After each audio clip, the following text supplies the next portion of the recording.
जैसे उनके दिन फिरे। हरिशंकर परसाई जी का लेखन है, ये लिखित है। अब इसको हम पढ़ते हैं।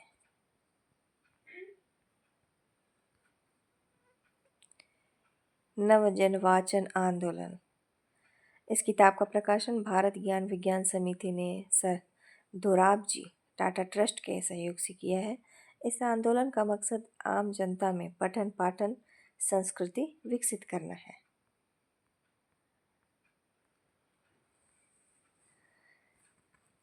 जैसे उनके दिन फिरे। एक था राजा, राजा के 4 लड़के। रानियां तो अनेक थीं।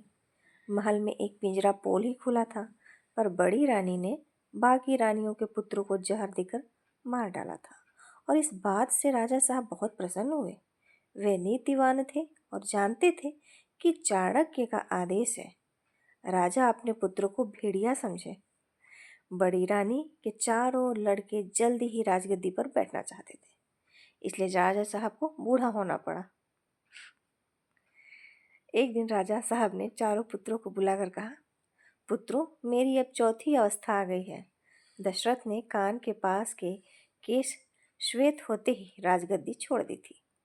मेरे बाल खिचड़ी दिखते हैं। यद्यपि जब खिजाब धुल जाता है तब पूरा श्वेत हो जाता है।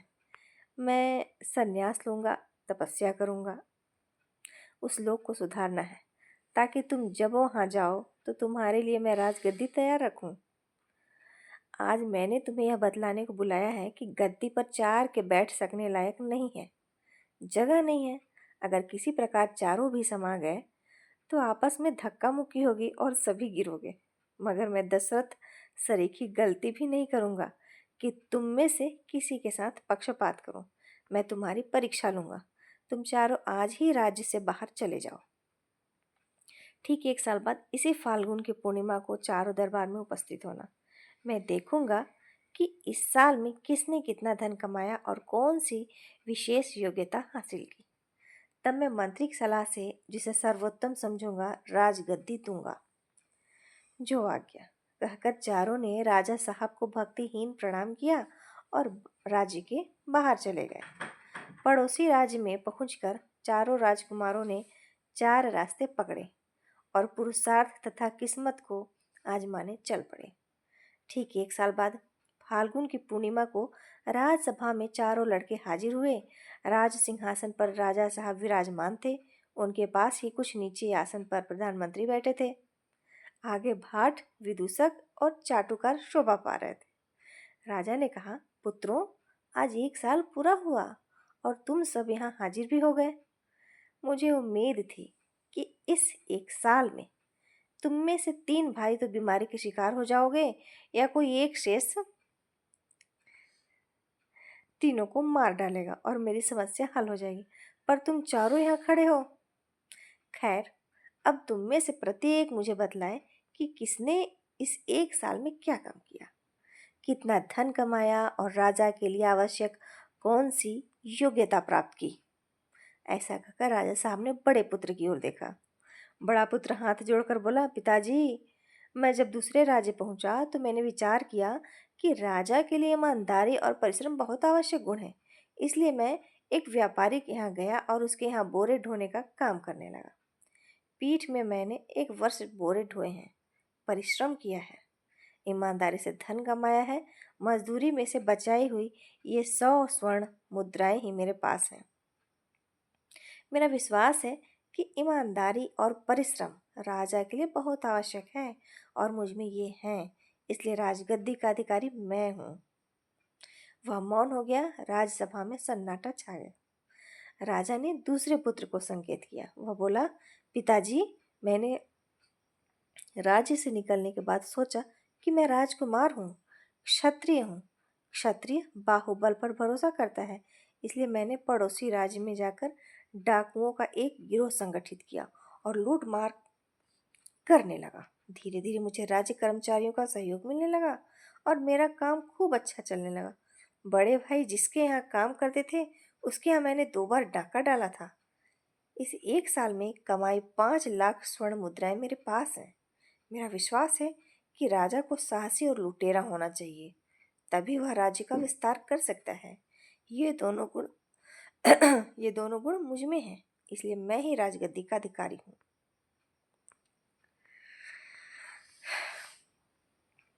5 लाख सुनते ही दरबारियों की आंखें फटी की फटी रह गईं। राजा के संकेत पर तीसरा बेटा बोला, देव, मैंने उस राज्य में जाकर व्यापार किया। राजधानी में मेरी बहुत बड़ी दुकान थी। मैं घी में मूंगफली का तेल और शक्कर में रेत मिलाकर बेचा करता था। मैंने राजा से लेकर मजदूर तक को साल भर घी शक्कर खिलाया। राज कर्मचारी मुझे पकड़ते नहीं थे, क्योंकि उन सबको मैं मुनाफे में से हिस्सा दिया करता था। एक बार राजा ने मुझसे पूछा कि शक्कर में रेत सरीखी क्या मिली रहती है। मैंने उत्तर दिया कि करुणा निधान या विशेष प्रकार की उच्च कोटि की खदानों से प्राप्त शक्कर है, जो केवल राजा महाराजाओं के लिए मैं विदेश से मंगाता हूँ। राजा यह सुनकर बहुत खुश हुए। बड़े भाई जिस सेठ के यहाँ बोरे ढोते थे, वह मेरा ही मिलावटी माल खाता था, और मझले लुटेरे भाई को भी मूंगफली का तेल मिलाकर घी तथा रेत मिली शक्कर मैंने खिलाई है। मेरा विश्वास है कि राजा को बेईमान और धूर्त होना चाहिए, तभी उसका राज टिक सकता है। सीधे राजा को कोई एक दिन भी नहीं रहने देगा। मुझ में राजा के योग्य दोनों गुण हैं, इसलिए गद्दी का अधिकारी मैं हूँ। मेरी 1 वर्ष की कमाई 10 लाख स्वर्ण मुद्राएं मेरे पास हैं। 10 लाख सुनकर दरबारियों की आंखें और फट गईं। राजा ने तब सबसे छोटे राजकुमार की ओर देखा। छोटे राजकुमार की वेशभूषा और भाव भंगिमा तीनों से भिन्न थी। वह शरीर से अत्यंत सादे और मोटे कपड़े पहने था।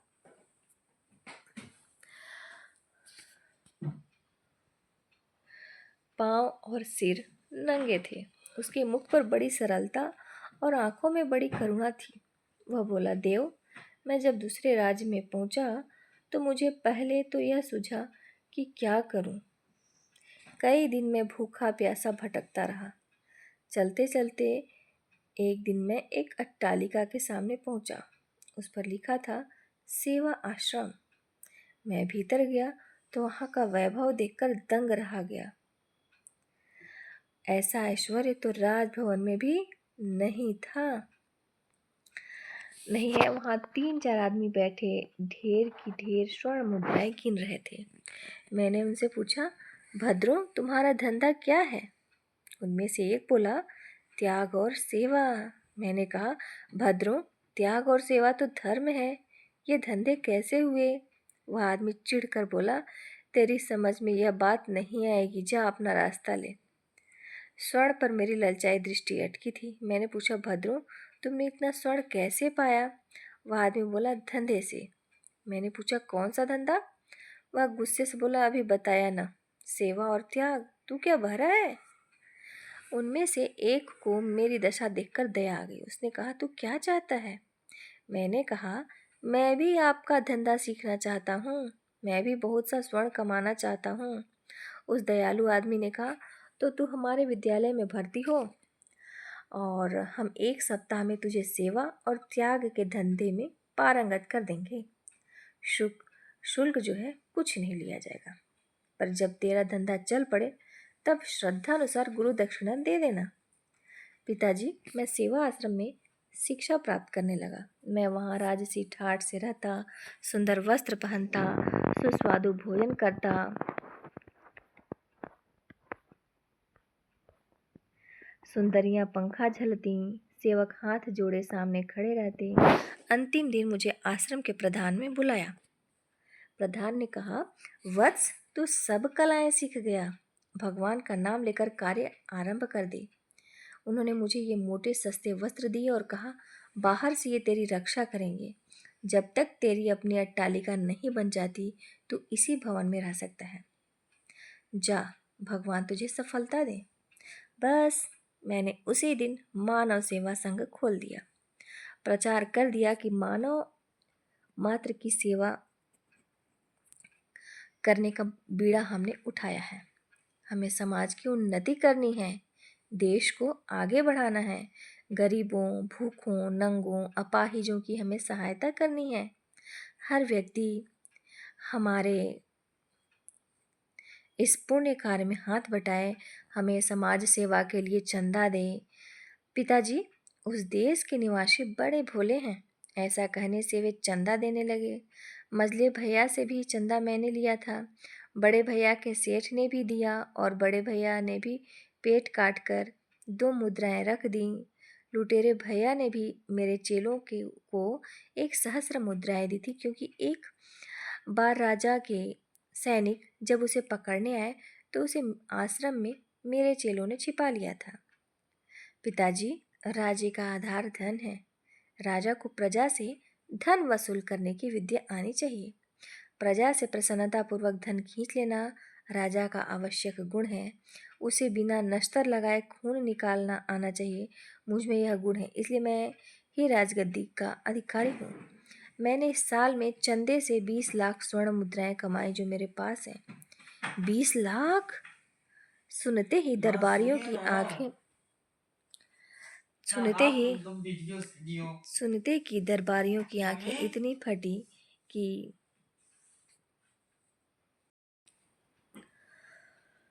20 लाख सुनते ही दरबारियों की आंखें इतनी फटी कि कोरों से खून टपकने लगे। तब राजा ने मंत्री से पूछा, मंत्रीवर, आपकी क्या राय है? चारों में कौन कुमार राजा होने के योग्य है? मंत्रीवर बोले, महाराज, इसे सारी राजसभा समझती है कि सबसे छोटा कुमार ही सबसे योग्य है।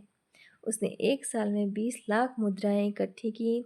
उसमें अपने गुणों के सिवा शेष तीनों कुमारों के गुण भी हैं। बड़े जैसा परिश्रम उसके पास है। दूसरे के समान वह साहसी और लुटेरा भी है। तीसरे के समान बेईमान और धूर्त भी। अतः उसे ही राजगद्दी दी जाए। मंत्री की बात सुनकर राजसभा ने ताली बजाई। दूसरे दिन छोटे राजकुमार का राज्याभिषेक हो गया। तीसरे दिन पड़ोसी राज्य की गुणवती राजकन्या से उसका विवाह भी हो गया।